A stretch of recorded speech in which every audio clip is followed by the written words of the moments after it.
అన్న జగన్ అన్న ఏమైతుందన్న నీకు అసలు చాలా బాధగా ఉందన్న. ఇలా అయితే కష్టమన్నా. ఎంతో బాధతో మాట్లాడుతున్న మాటలన్నా. అసలు మేము చూస్తుంది వైఎస్ఆర్ బిడ్డనే అని అనిపిస్తుంది.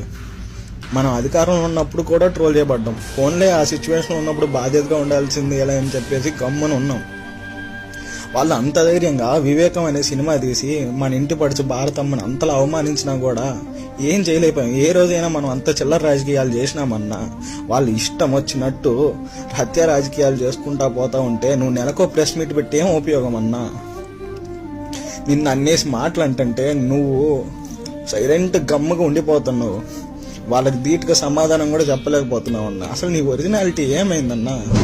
2002 నుంచి 2007 వరకు ఎట్లా ఉన్నావు? నీ ఒరిజినాలిటీని బయటకు తీయన్నా. వాళ్ళకి గాంధీజీ రాజకీయం కాదన్నా కావాల్సింది, రాజారెడ్డి రాజకీయం. ఒక్కసారి ఆ ఒరిజినాలిటీని బయటకు తీసుకో.